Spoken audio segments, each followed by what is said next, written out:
Hello and welcome to Maiden, Mother, Matriarch. My guest today is Nina Power.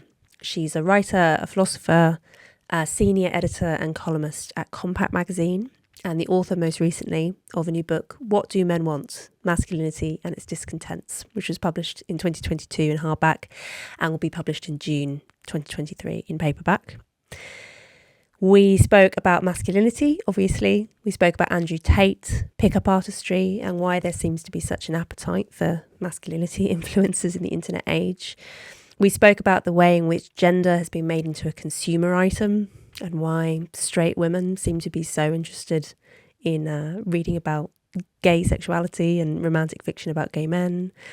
We spoke about the nature of suffering and about transhumanism and why the war on suffering and human nature is never going to be won. We covered a lot. Enjoy.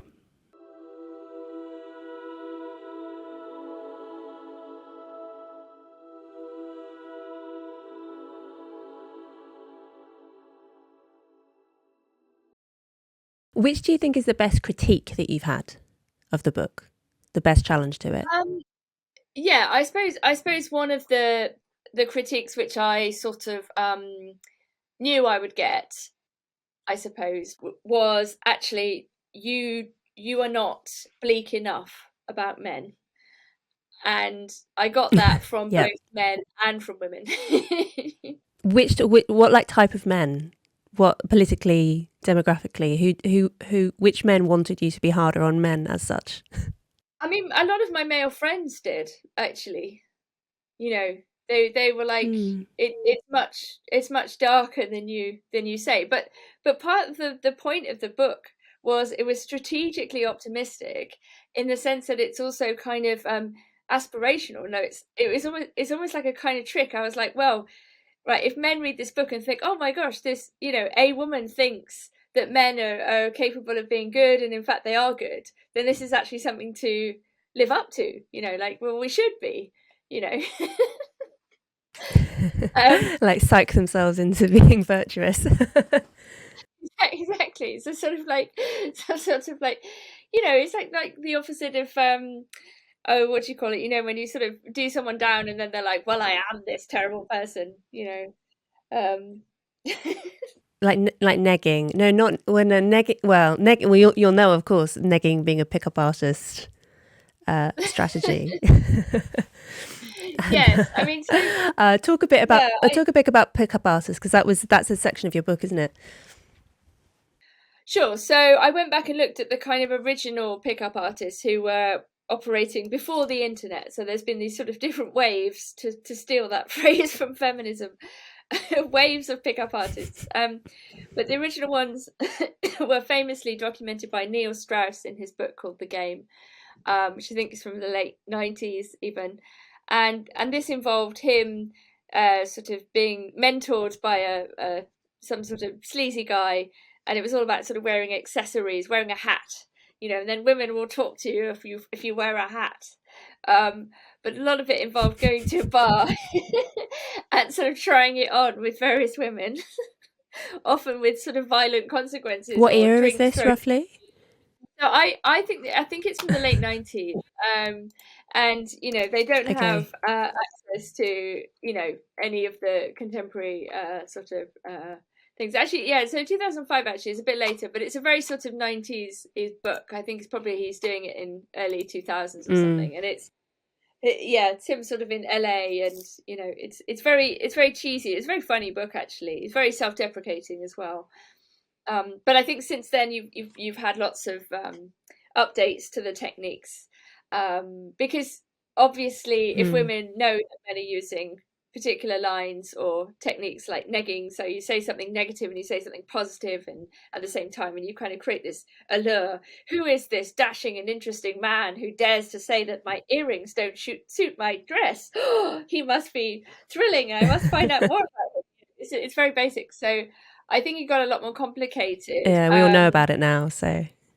Right, exactly. So, and I think there maybe more evolutionary psychology sort of ideas came in, or they were sort of purloined from the discipline, and so men will now talk about hypergamy, the idea that women always marry up or look up. that and you know, I in the book I don't necessarily say that that's not true. I mean, I think it's a pretty basic way of looking at the world, but you know, and I know that in your book as well, in your work, some of, you know, there's a kind of strategic use of I would say kind of evo psych, you know, perhaps in a way to point out that there are important differences between men and women, right? Not physically, mentally, emotionally, perhaps even morally, you know, and that this particular system, which you know, I think we probably agree, rewards a particular kind of man who is a quite caddish man, you know, so that the apps tend towards a very small number of men having access to a very large number of women, but they're not the kind of man who you would necessarily want to be, let's say, a father, like a long-term monogamous partner who would actually look after offspring. So, you know, there might need to be a bit of sort of retraining of both men and women. Or let's put it another way. I would put it more in terms of the values that we have in a society. So when we talk about what it is to be a good man, we might want to be very clear and say, well, to be a good man is to be loyal, faithful, you know, protective, caring, strong where it's appropriate, you know, committed to family and those kinds of things, rather than saying, I don't know, rich, flashy, good looking, you know, whatever is currently valued in our culture. And the same would go for women, you know, like I make it clear that I'm not just saying, oh, men have to be good. It's also on women too. You know, women are also very negatively affected by the culture and by certain cultural pressures. And, you know, we could all be better in any case. The person who springs to mind, who, as we speak, is currently, I believe, sitting in a Romanian jail, is, of course, Andrew Tate, who is, has become, I suppose, the figurehead for this particular style of masculinity, which has done so well from the era of the pickup artist, Tinder, all of this stuff. Is there any? Are you willing to make any kind of defence of Andrew Tate in terms of as part of your defence of men, or is he beyond the pale? Would you say? No. I mean, I think, you know, you wrote a very good piece for us, which I think is the definitive piece on Andrew Tate, which people should have a look at on Compact Magazine. You know, and this was before all of the recent arrests and whatever. Yeah. I mean, I think the best way to understand Andrew Tate, and indeed Jordan Peterson, who's a very different kind of figure, let's be clear, is as symptoms, right? What they represent is a lack of male role models in men's normal life, right, their everyday life, such that, you know, an Andrew Tate figure can only become popular in an era when there is an absence of alternatives. You know, so I think half the reason why men and some women like Andrew Tate is because he seems not to care. He's not sort of bounded by social media anxiety and, you know, niceties or whatever. He just seems He's to say amazingly whatever confident. Yeah. Right, yes, he exudes this, you know, I mean, I see him as a kind of actor, to be honest, you know, like I feel like he, like, you know, like many of these social media people, they're kind of playing a role, and, you know, they, of course, you can become very successful if you present a certain lifestyle. Oh, I'm so suave, I can have loads of cars and women, and I've got loads of money, you know, and whatever. It's grotesque in the sense that it's celebrating precisely the wrong kind of values. But again, I think it's a symptom of this absence of better role models, you know, in people in young men's actual lives. So that figures like Andrew Tate come to fill a gap. And I think Paul Joseph Watson did a video recently about Andrew Tate where he makes a similar argument, and you know, and Watson's argument to some degree is something like, you've been telling young men that they're sort of awful and evil and toxic for years, and then a man comes along and says, no, you're great, you're a man, you know, being a man is great. It's not really surprising that some people latch onto that and hear in that message something kind of inspiring, you know, even though we would not celebrate the things that Andrew Tate celebrates, like infidelity, just, you know, disrespect, money. You know, it's a sort of hyper capitalist sex trafficking, allegedly. well, Yes. I don't know like whether that's, whether he's been found guilty of that or not. And I don't, for anybody, I don't think we should preemptively say whether someone is guilty of something or not. I don't know. But I haven't tried yet, but whatever. It is interesting though, isn't it, that I mean, yeah, that his whole persona was about being a pimp, but I think we all sort of assumed that it was LARPing. Right. I mean, we don't know whether or not, but it's interesting that it turns out that actually, oh no, like he seemed, as you say, it seemed like acting, it seemed like a persona, it seemed, I mean, this very funny, confident persona, to be fair to him, it seemed fake. Maybe it actually wasn't. It's kind of how often does that happen on the internet, right? That it goes in that direction.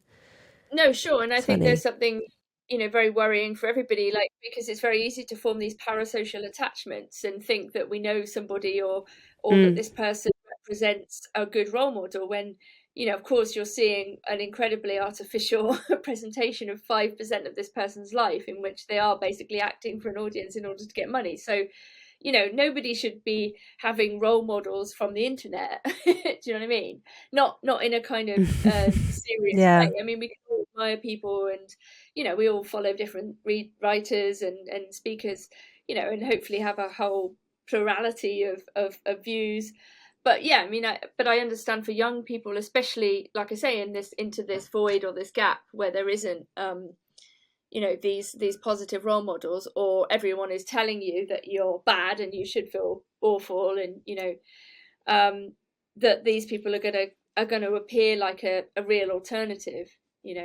So at the beginning of What Do Men Want, you write about two different wars that are being pitched currently. So one war is being pitched against the existence of biological sex and sexual dimorphism, and the other is being pitched against men. And I wondered when reading that what is the connection between these two different wars, which I think are being waged by roughly the same people. Yes. Is it the same thing? Yeah.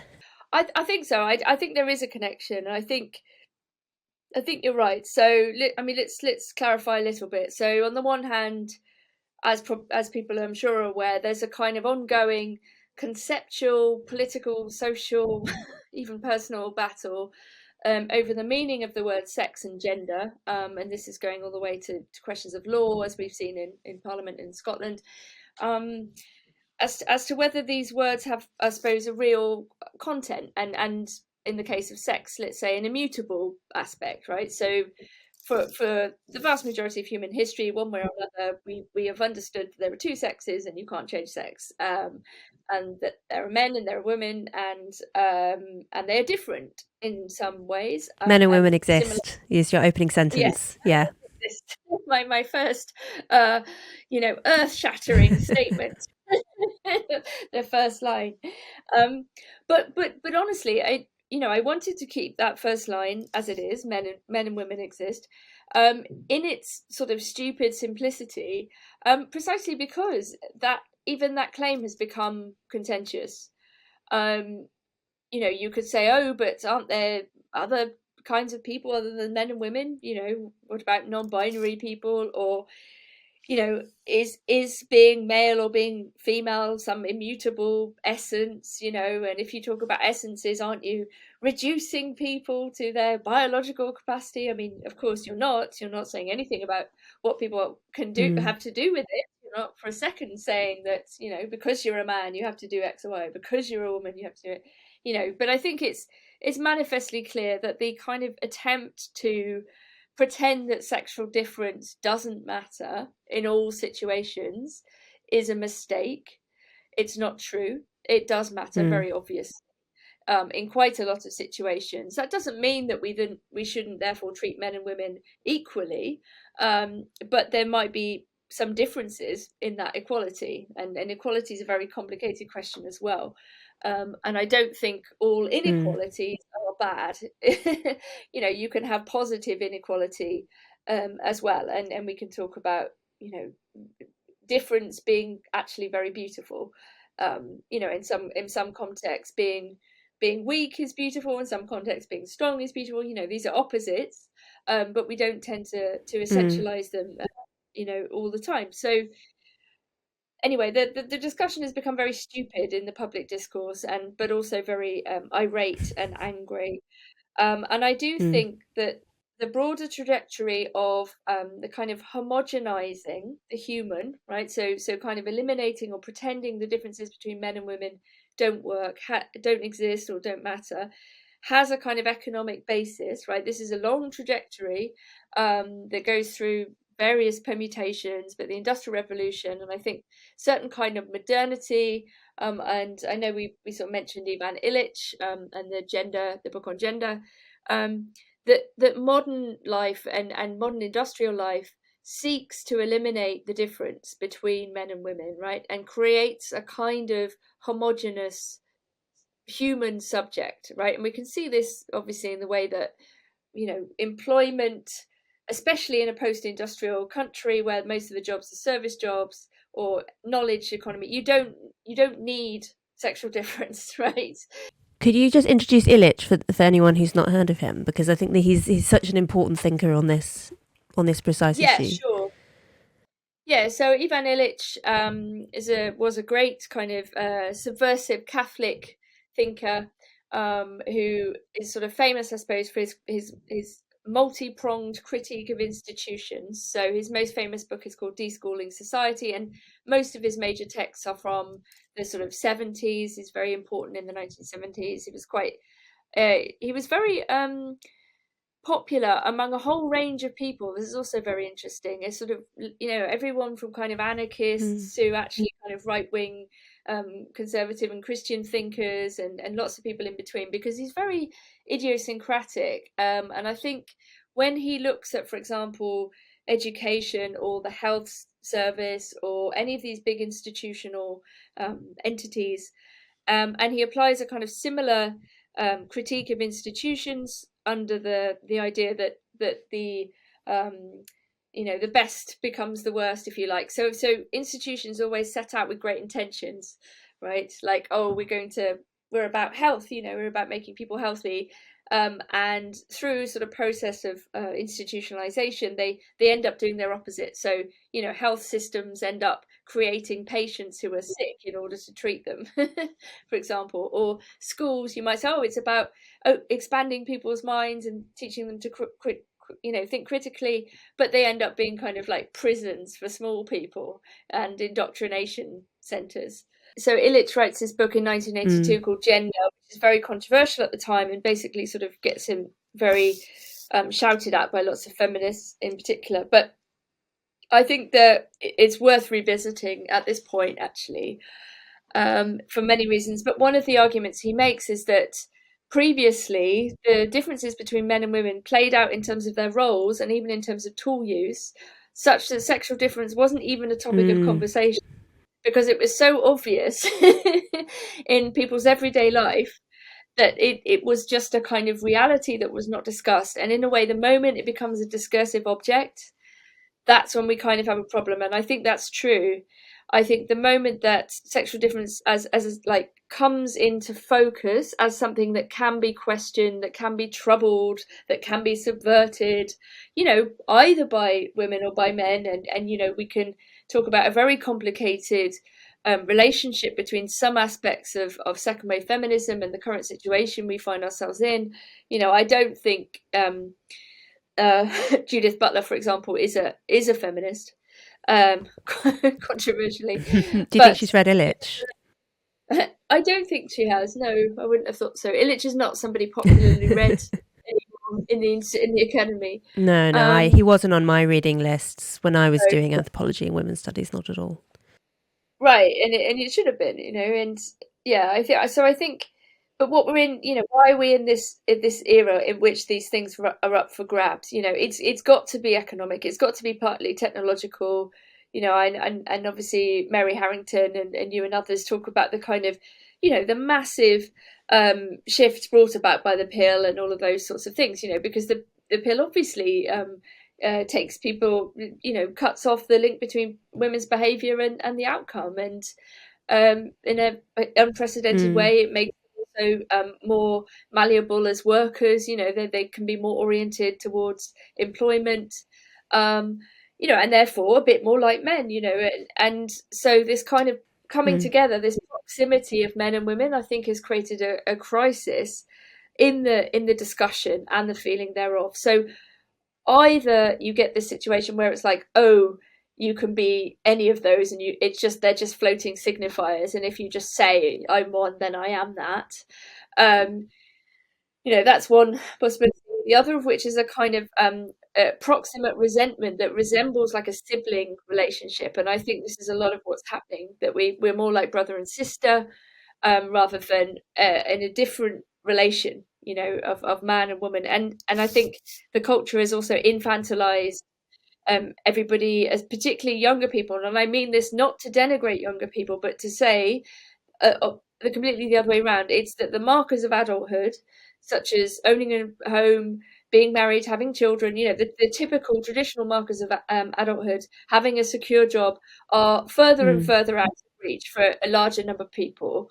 And this forces a culture, if you like, to become I was talking the other day about like cushions. Everything becomes a cushion, right? So you can't get the things you really want, and that economically it's really bad, but you can have like really nice coffee, or you can have really nice little things, but they don't address the bigger issues at all. But they're foreign kind of holidays. so they're like little cushions,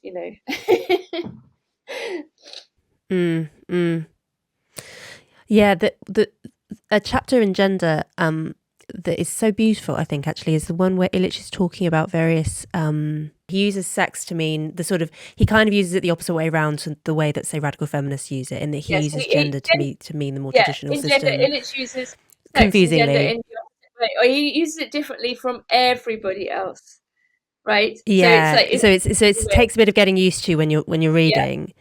But he writes about the ways in which various traditional societies have what we would maybe call gender kind of embedded in basic things. So the tools chapter that you mentioned, like women use sickles and scythes, maybe it's the other way around. Even when men and women have the same tools, they're slightly different for the women. It'll be a slightly different serrated blade, it will be a slightly different handle, whatever.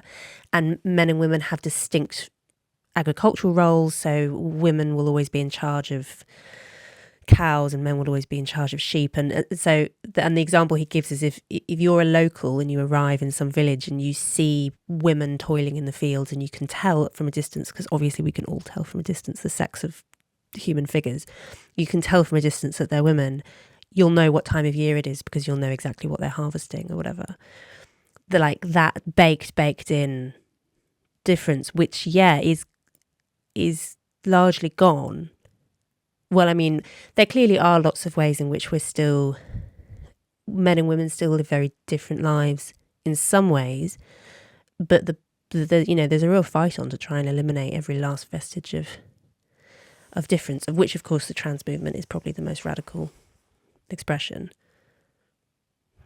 Yeah, for sure. And so we have to ask these bigger kind of metaphysical questions about, why is this happening? What's so dangerous about difference, or celebrating sexual difference or recognizing it. It's quite a strange thing, really. It's like, why can't we notice it where appropriate? And I think this is partly because we've entered into a kind of very disembodied understanding of the world, that the desire has become very virtual, and desire has become the most important thing. It's very kind of consumerist and identitarian, and it's like, well, I feel X or I want Y, and that's treated as more important than even factual matters or historical precedent or tradition. It's a kind of sort of unhinged desire based like politics, which is obviously being fought out at the moment, as if it really is a battle of desire versus reality almost. Does my desire to think something or be something matter? Go on. Do you think it might as well be linked to something that you've written about elsewhere, which is this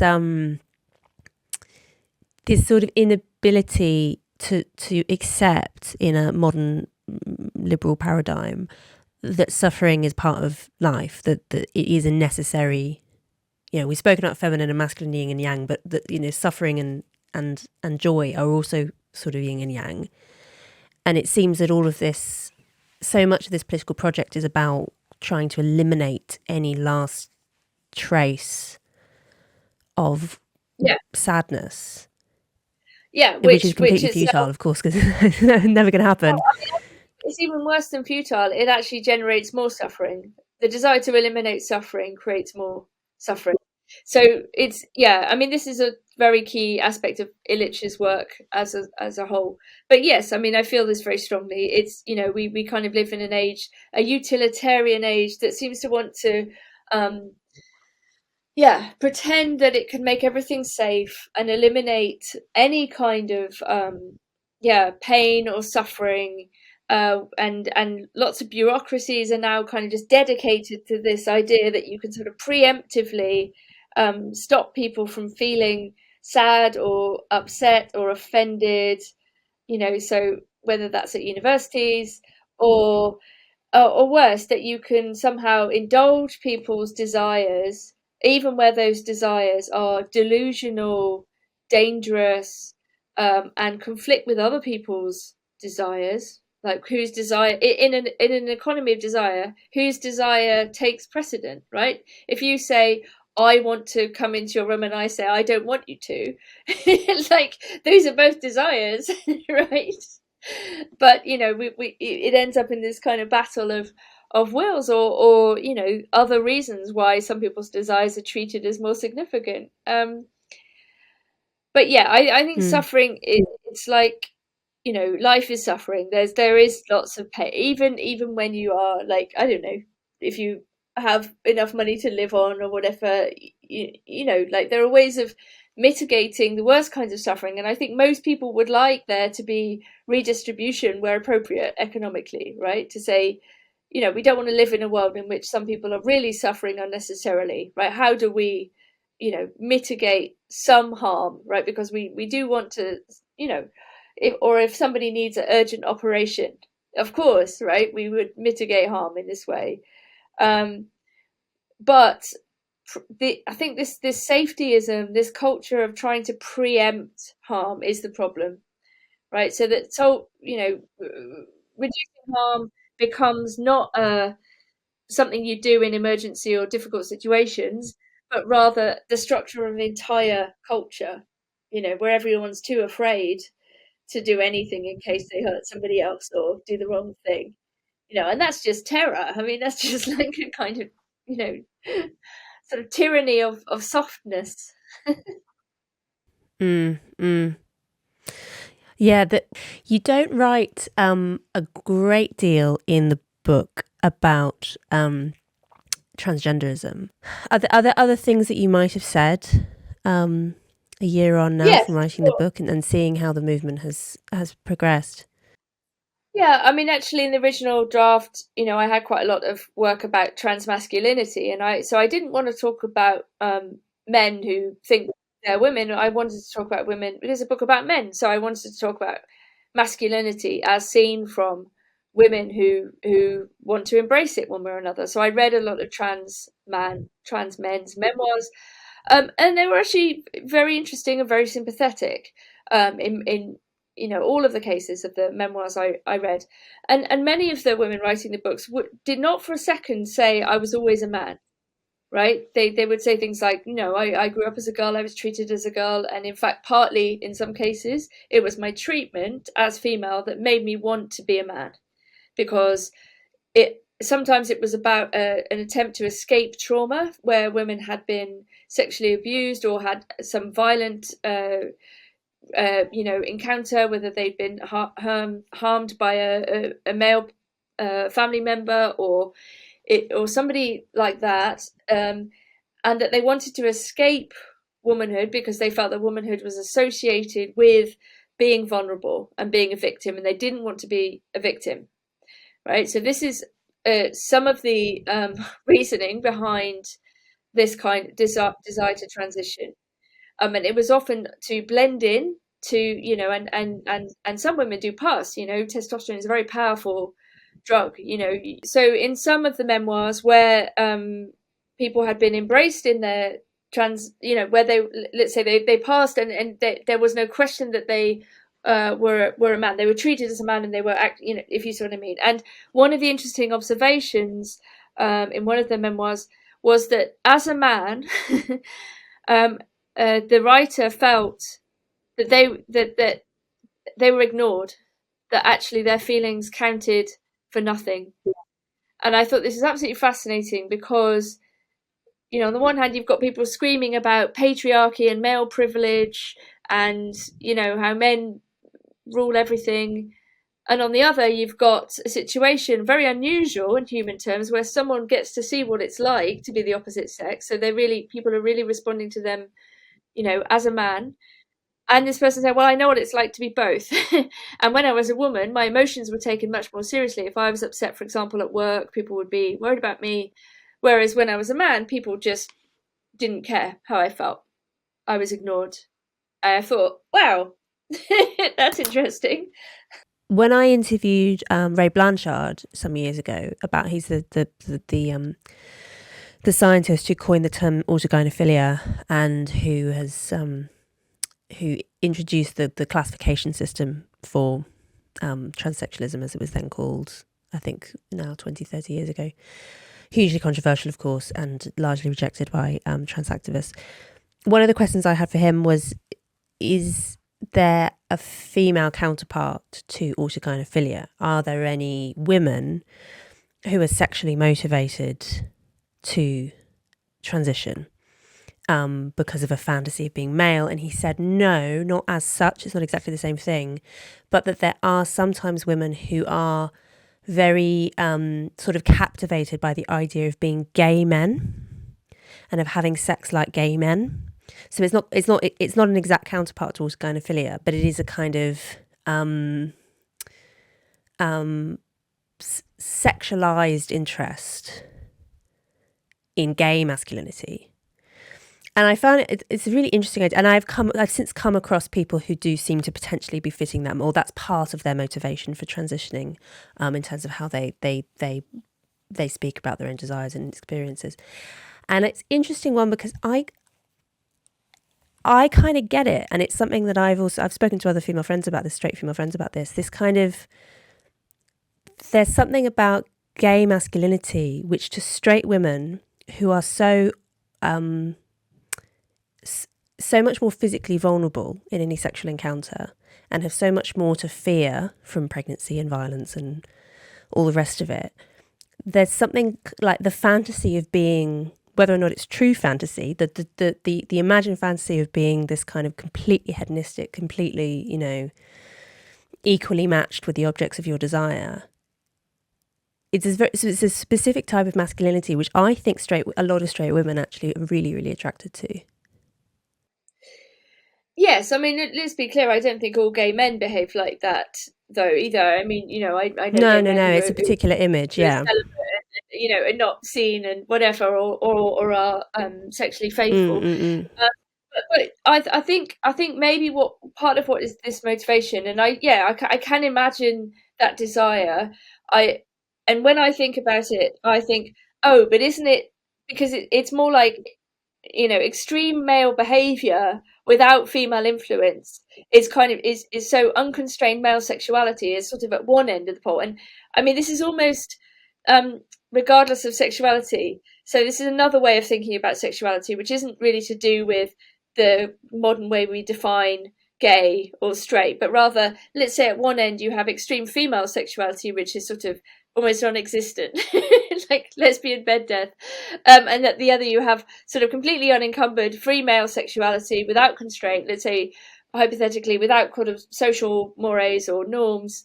And you know, I have male friends, gay and straight, who talk about you know, who've had periods or you know, extreme forms of sexual behavior where sex is like the only thing on your mind, and that's kind of all you want to do, and it's kind of all kind of dominating. And a lot of men say when they get older, they're actually really relieved that they don't have to think about it anymore.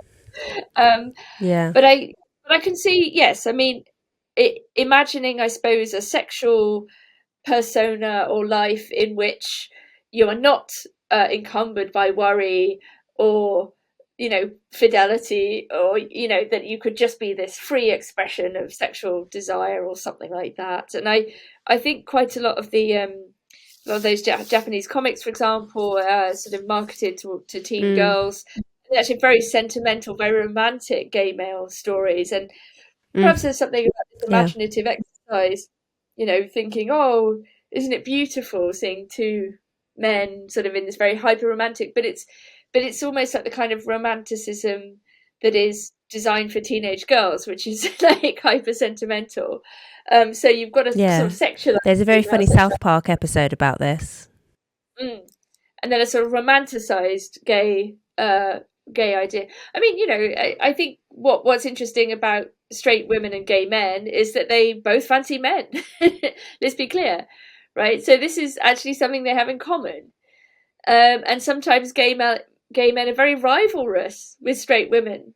You know, I've been in situations where gay men are kind of like being unbelievably bitchy, right? And I'm not trying to be sexy, right, or anything, but they'll make kind of all these sorts of comments about appearance and dress and right, as if we're somehow like in competition, and it's like we're really not, like. So, but then again, these kind of weird proximities, you know.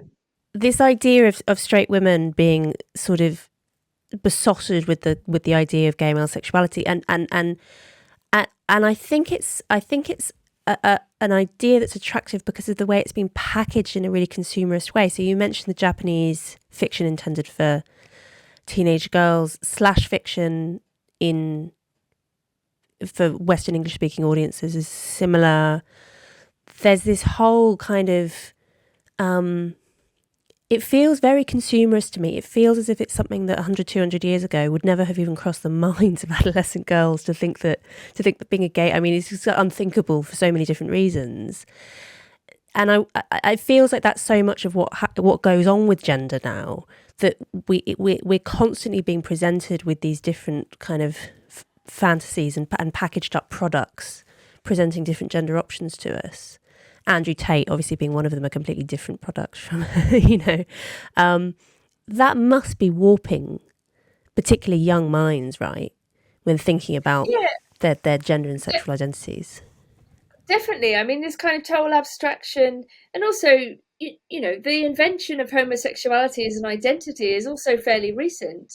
You know, we could say there's always been homosexual behavior among human beings, but it's only recently that we would have, you know, thought of being gay or gay particular activities, whether they're straight or gay, as something that you would need to label and say this person is X, right? So the problem is more that this person is X or I am X move, right? Because what that does is it kind of cuts people off from any story of like becoming, the fact that we're all works in progress. We you know, we go through loads of different phases in our lives, you know, and it pins us to, like you say, a kind of consumerist identity, which is actually it seems liberating, but it's actually not, right? It's the opposite. It means that you kind of end up stuck, and then you sort of have to prove it. Oh, you have to prove that you're X.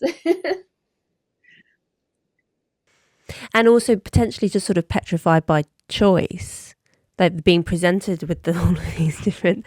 I really think it's Judith Butler actually who uses this metaphor of the wardrobe of gender, where you go to your wardrobe and you have this like array of different outfits and you can put on for the day.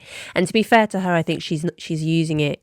She's saying that actually this isn't true, you know, that we don't actually have that degree of freedom because so much of our gender identities are imposed on us. And that's, you know, and in her view, that's a bad thing. And obviously she would say, I imagine that, you know, the French peasants that Illich writes about, who have these incredibly set gender roles down to the very agricultural tools that you're using and the animals that you're looking after and so on. The modern queer theory and so forth would say that this is terribly oppressive. But then are people really, I don't know if people are really substantially happier with this, like, suddenly being given the opportunity to try on as many different gender roles as they like at any time that they like? I would say that people don't look like they're having a lot of fun. They look like they're very anxious, they're themselves, and they're, Mm, incredibly worried about being cancelled and whatnot. Like, it's not fun. This is not like a kind of playful, hedonic kind of polyvalent performance thing. This is, oh dear, like, people who are unhappy for one reason, thinking that they're unhappy for another, mm, doing potentially drastic things to themselves, and it not actually solving the problem. I mean, again, if we had a sort of more widespread culture of tragedy and an understanding of suffering, we might come to understand that actually, there is no solution really to some of these problems. Like, you will be miserable, things will be sad, you will feel grief, you will feel pain, there isn't anything that's going to like eliminate those. I mean, the only thing you can really do is choose how you feel about it. Of course, everyone can take certain steps, and there are definitely things that make human beings happier than others, like being in community, whether it's being in family, with family, having a family, being with other people, being a member of something. These, having a pet, going for walks outside. There are obvious things that do improve spirits, and they are pretty much the same for everybody. But I think this is sort of sad. It's very sad if you tell people like you have to be an individual. It's actually it's very tricky. It's a lot of pressure on people. It's sort of nicer not to be an individual.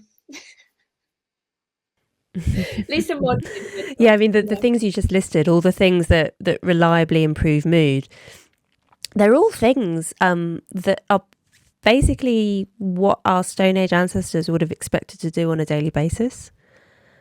Being outside, being with close relatives, and all day, and all of this kind of stuff is looking at landscapes. I mean, these are just like basic Stone Age kind of daily routine, and it's one of the reasons why I'm very skeptical about transhumanism, as I know that you are as well, because I think that the various goals that transhumanists have set themselves to, increase longevity, to give us more choice with, I mean, of course, transgenderism can be understood as one Yeah. aspect of transhumanism, this idea that we should have this amazing ability to transform our bodies to conform to our minds or our wills, to become more intelligent, to all of the things that they're aiming to do.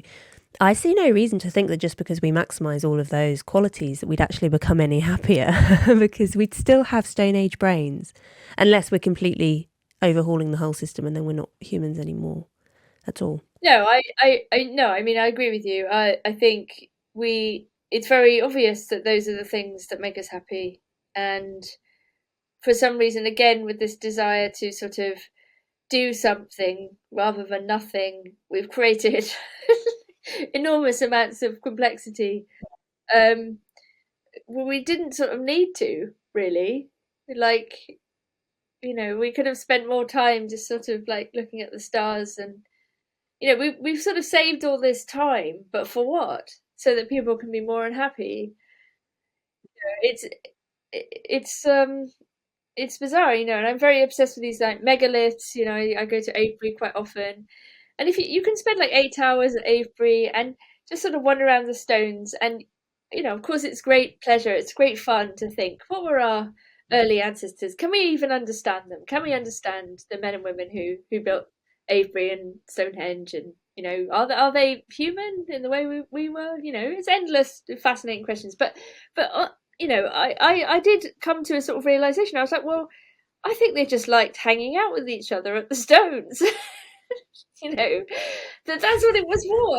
Like, Yeah. it was like just to sort of collect, maybe there were some, wise women who could heal wounds, or, maybe they like, obviously, the sort of calendrical thing, maybe it's to do with seasons, and, maybe it's to do with a festival harvest, maybe some sort of sacrificial thing. But ultimately, what is it really about? It's just like lots of people coming together to sort of do something.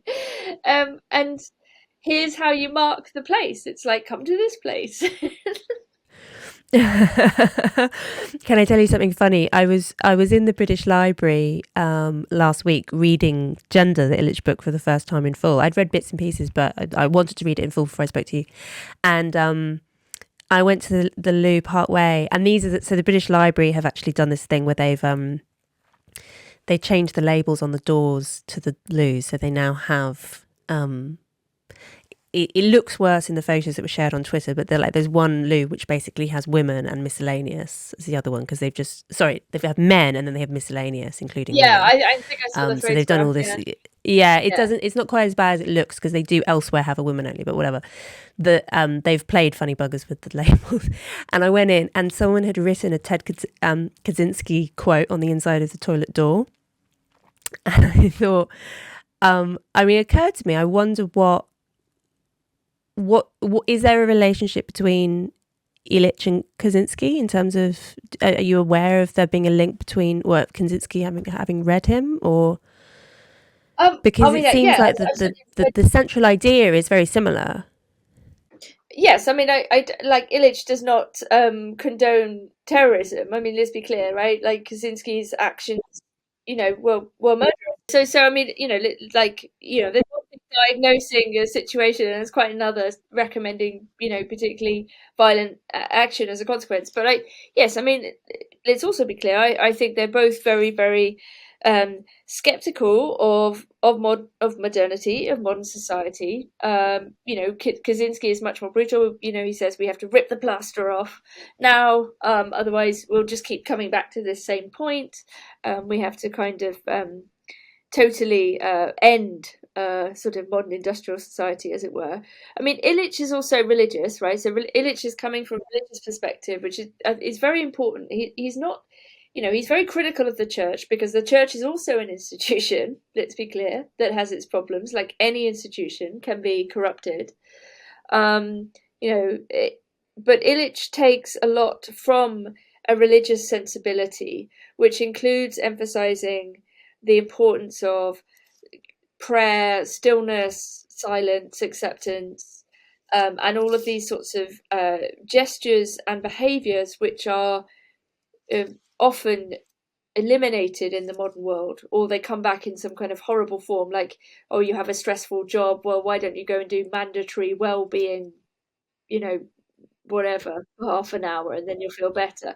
So Illich's whole approach to the modern world is really a spiritual one, and also kind of one in favor of understanding that we are also part of nature, right? And that this is again a kind of great separation in modernity, the idea that we're somehow post nature, or our own nature is to transcend nature. um and it's just not true. I mean, all of these discussions about AI, for example, like the simple point about AI is that AI doesn't have a body, right? AI might be able to write code, it might be able to, reconfigure sentences in a structurally, grammatically, moderately okay way, but AI, right, is not embodied. AI is not a place. AI is not a thing. AI, like, whatever form of intelligence AI manifests. I mean, not only is it a kind of copy of ours, and we can talk about different kinds of intelligence, but AI is not, I suppose, comparable to us. It might be able to do certain things for us, but it can't be us, and we can't be it.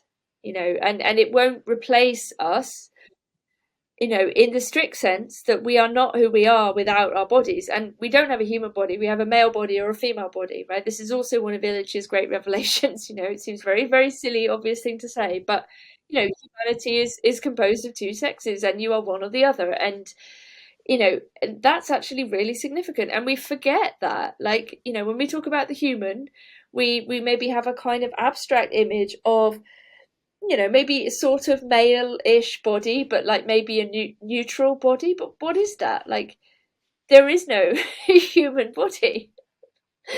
And I Hmm. think this kind of dualism, this sexual difference as dualism, is so unbelievably profound and cosmic as a thought. And I think Illich realizes this and spends a long time with that thought. And it's not really a surprise that this dualism is at the basis, of Christianity in terms of the origin story, but also, and in a way much more profoundly, at the basis of some Eastern religions. That the cosmic dualism is also male or female. And Christianity is sort of maybe a bit odd in that regard, right? Because there is a subsumption. And you could say, well, liberalism is the end result of Christianity in some ways. That's a sort of complicated story, but this might involve the way in which we've ended up with a sort of imaginary, neutral fantasy of the human, as it were, a sort of desexed human. And I suppose the thing about Illich's writing, which I presume infuriated feminists at the time and will infuriate some feminists still, is that he doesn't see where most feminist theory sees hierarchy and exploitation. He does see that, but he sees at a deeper level a kind of essential complementarity between male and female, and between masculinity and femininity, and it's and a necessary complementarity in order to basically build civilization. And that's not, I think, by any means a universally accepted idea, and maybe increasingly, bringing it back to your book, that the opposition to men, the opposition to masculinity, does not see maleness as an essential part of the yin and yang. It sees oppositional, where Illich sees complementarity. Exactly. I think that's really, really important. But there is complementarity. Let's be clear. None of us would be here, right? Unless there had been some. Yes, at the cellular level.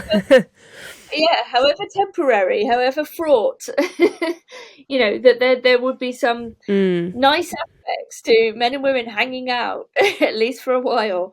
So, let's be clear. I think the idea that men and women are at war is encouraged. It definitely is, right? Like there is a media that encourages this narrative and seeks to create division between the sexes and allows both men and women to feel resentment, to express their resentment at the opposite sex, right? This is one of the easiest ways you can control people, is by saying, whatever you haven't done in your life, whatever disappointment you have, hey, look, there's a whole group of people over here you can blame it on, right? And we know you can do this to lots of different groups. And I do think it's really, again, symptomatic and depressing that women who talk about women's rights and defend sexual difference, you're allowed to hate them at the moment. If you're a TERF, you're a sort of woman, you're allowed, that you're the culture in some places allows you to hate, even though most people would agree actually in reality with the kind of concerns that a lot of women have been raising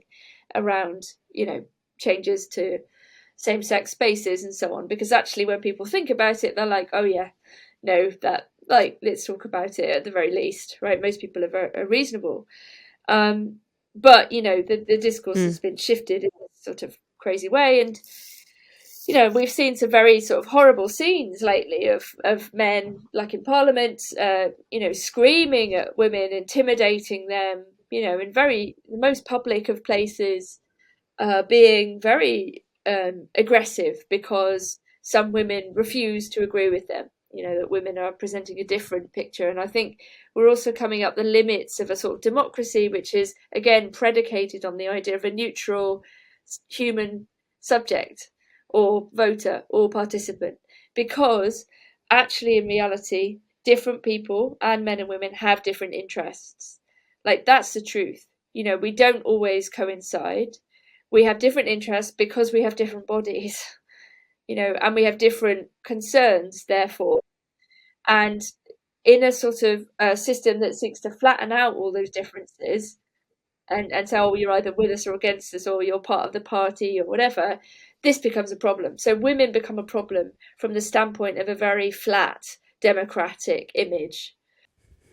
Yeah, because I mean, particularly when it comes to things like childbearing, women just have very, very specific needs as well as contributions that they're obviously making, but that they present a problem to this kind of, I suppose it's equity rather than equality, maybe is really hard to reconcile with sexual difference.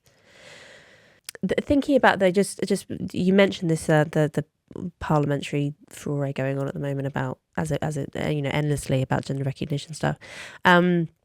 Polling I was looking at the other day finds that British men are in general more scepticism of the trans movement than are women, and actually on almost every point a majority of British men are opposed to the demands of trans activists. So the only thing that a narrow majority of British men are willing to countenance is social transition, but actually a majority are anti-legal transition. With clearly the exception of some extremely vociferous individuals, individual men who really, who I think really do see this as an opportunity to just shout at women with license. Yeah. And they seem to get very, very angry at women who are not being sufficiently caring, as not being sufficiently nice. I mean, I think Freud would have all sorts of things to say about this, right? The sort of like frustrated desire for a maternal figure. But I wondered if I was thinking about what you said at the top of the top of this show about the fact that actually many of the people who criticised you for not being harder on men were men who said you're understating the degree of darkness in the male soul. And I wonder if that might partly be what's motivating men to be more sceptical of the trans movement, that men maybe have a more realistic understanding of male depravity because of their proximity to it and the potential for laws being exploited, for instance, which maybe we don't know about. That's an interesting argument. I mean, I was talking with someone the other day and they were asking me the counterpart to that argument, which is why do quite a lot of women seem to support the trans movement, right? Which is the counterpart to your question. Fewer right? in recent years, interestingly, that women are becoming less supportive. But yeah, you're right; they are still a lot of them are still supportive. But let's say what is going on, right? When some women prioritize men who say they're women over women saying, "Hang on a minute, we don't want our rights trampled on," right? So what is the feeling or argument or reasoning that's going on in that woman's head, right? And there's lots of potential answers, I think. One of which is, you could say it's like slightly misguided maternal feeling, like a feeling of pity or compassion, oh gosh, this man must feel so sad that the only thing he can do is become a woman. Isn't that awful? Which has a kind of really like sort of strange misogyny and almost self-hatred at its core, potentially, because it's like the worst thing a man can do is be a woman. How terrible, how awful. Yeah. That's one possibility, I suppose. Another of which is I don't know. I mean, maybe like a kind of maybe another form of like disavowed relation to the self.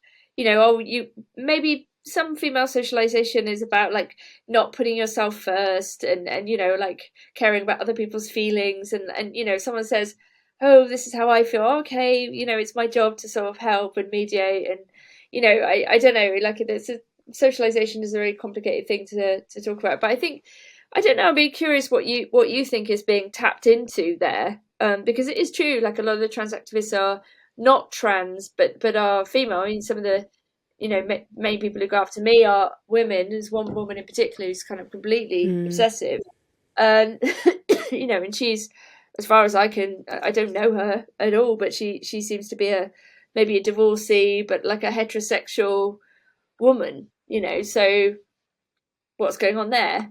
Why is she so adamant to protect trans women against women or against women's rights? Hard to say. I tend to favour the misplaced maternal instincts theory, which would also explain why it's disproportionately younger women who've not had children, who've not yet had children, who gravitate towards this movement. I think there is this very strong urge within women to to care for the vulnerable, and trans activists have done a really, really good job of representing themselves as being the most vulnerable of the most vulnerable. And maybe the reason why Mumsnet is ground zero for British transphobia, so called, is because maybe women who've had children are less likely to feel that way. I mean, it's clearly not universally true, because very many of the most vociferous feminist voices on this are lesbian women who don't have children, or other women who don't have children. It's not by any means an absolute pattern match, but I think there is something about this agreeableness, caring instinct, which obviously I think is probably partly innate, but is also aggravated by socialization. I think socialization elaborates on it. No, I agree with that. I don't think it's socialization. When I say socialization, I don't mean something that's purely socially constructed, as it were, right? I think, socialization is always on the basis of a reality, right? Whatever we do with it, like it's, there's something there that's being kind of drawn out. Yes, and I think it also, when we look at some of the parents of so-called trans children, some of their motivations are also very dark, right? Like, we can talk about Munchausen's by proxy, or we can talk about homophobia, wanting to have a sort of special child, there is a lot going on in those adults. So even where women are mothers in those, some of these cases, with their sons and daughters, and that's some of this stuff is just really hard to think about, because it's really upsetting, and it's easier not to think about because, there are lots of really, really dark things in the world. And where people have kind of followed something because they've been told it's a good thing and it's a civil rights movement, and if you're a good person, you'll support the vulnerable, and here are some vulnerable people. To actually take a step back and go, hang on, and not just take the step back, but then go, no, actually, this is really, really disturbing, destructive, violent, and potentially illegal, and children are being harmed, and then that's a whole cavalcade of horror, right? That psychically people might want to go, no, I don't want to go down that route. I don't want to think about it. But I think more and more people are kind of understanding, whether it's the children thing. I think many people are, rightly very disturbed by the idea that young children can make life-changing decisions about their fertility, about their bodies, on the basis of nothing. There is no evidence that suggests that any of this addresses the issue, that any of this makes anyone unhappy, and as we less unhappy, and that we know that when people grow up, I mean, when I was 14, I had loads of sort of silly ideas about things, and if I'd asked my 14-year-old, oh, do you want to make a decision that's like you have to live with when you're 40, I mean, I would hope people would say, no, of course you can't do that. Yeah. I'm going to let you go in a minute. I just wanted to ask one last question, which I'm not going to ask you to do the thing that, I'm not going to ask you to give me a note of hope to end on, but I would like you to give some sort of prediction for where you think. It's clear, I think, that we're not in a very good place. Do you think it is likely that this is only going to become further embedded, that all the trends you identify in your book are going to just continue along the same trajectory? Or do you think that there's likely to be some sort of, not necessarily a swing back, but a sort of a further undulation? Is history going to prove circular again, would you say? Just a small question. Speaking from the right side of history, Louise, which I hope you are also on, because I, of course, know what's going to happen, and I definitely know how you'll be judged by history. So anyway, no, but I think my book is optimistic. It is very hopeful, but it's on the basis of what already exists. So basically, we already have lots of nice relationships. Like, there are many men in my life that I really, really love, and I don't think I'm particularly unusual in loving like male family members, male friends, male partners, like of course there are some terrible men, let's be clear. And I talk about that in the book.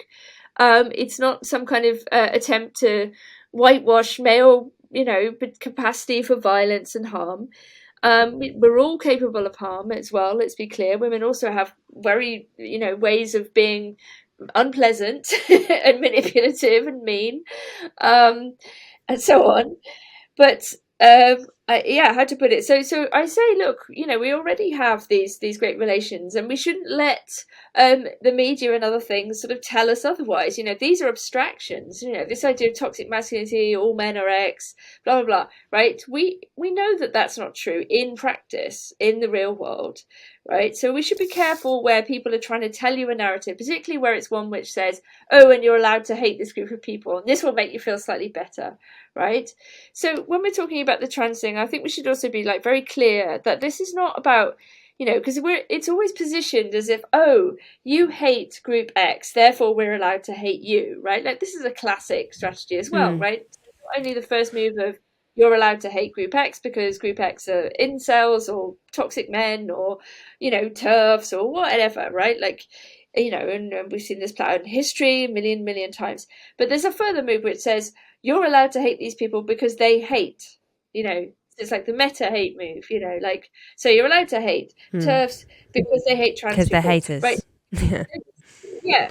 But they don't. Like, there is no hatred in this concern. In fact, it's the opposite. It's a kind of love, actually, especially for children who feel unhappy or teenagers who feel unhappy, is to say we need to be more compassionate, but we also need to be more realistic and give people the tools to navigate life, which includes suffering and unhappiness, and to say to them there is no solution to this, right? You can learn to live in your body, you can learn to love it, you can exercise, you can look after it, you can appreciate you for who you are, whoever you are, and you don't need to change yourself in order to do that. You don't need to have serious surgery, you don't need to take medicine. Do you know what I mean? Right? So the thing that looks like or is being painted as hate is actually a serious form of love and compassion for the children and the adolescents that we can all imagine and remember ourselves being as well. This is also the important thing. We can imagine, we can remember what it's like to feel so. Everybody, who has a nice adolescence, right? Nobody does. Of course it's pretty like rocky, for everybody, at least at a certain moment. Very few people sail through it easily. But it's vital to become an adult, to become mature, and we can't pretend that we should stop that or we should delay it. In certain cases, we cannot. We just need to give people the tools. So I do think things are becoming more realistic. I actually think the culture is becoming a lot more interesting after a period of sort of frozenness and fear. So I would cite as recent examples the film Tar. I don't know if you've seen this film. Very interesting film with Kate Blanchett. I'm desperate to. It's a film. It's a very serious, very adult film that basically seems to plant its flag in the sand and say, right, we are not bowing down to this woke stuff. We want to make films that are morally ambiguous, about morally ambiguous figures, about genius, about art. We are making art about art and the importance of art and the eternal qualities of art. And we are not doing this identitarian stuff. We are not reducing art to who you are.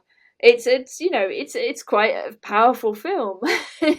So I think there is a lot of people saying like, no, we want to talk to people we disagree with, and that we mostly do get on, but social life is quite difficult and there will be upset, there will be mistakes, there will be harm, but we can actually also deal with it. We can get over it, and where we can't, then we need to be clear about what we do with people who behave in systematically antisocial ways, right? So where men are saying, I want access to children or to do harm, or where they have done harm, we need to be clear that this is absolutely, completely unacceptable, right? That this is not an identity, this is not a sexuality or a desire that we would condone, but rather, as a society, we completely 100% do not want this. We do not want adults abusing children, right?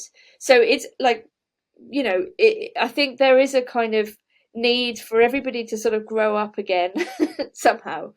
But I think that is happening, and I think people are becoming more and more aware of these antisocial tendencies, these kind of character types that actually affix themselves to institutions and are very manipulative. We need to be both more trusting and more suspicious of particular desires, or the way in which particular desires are manifested, right? We're never going to eliminate evil.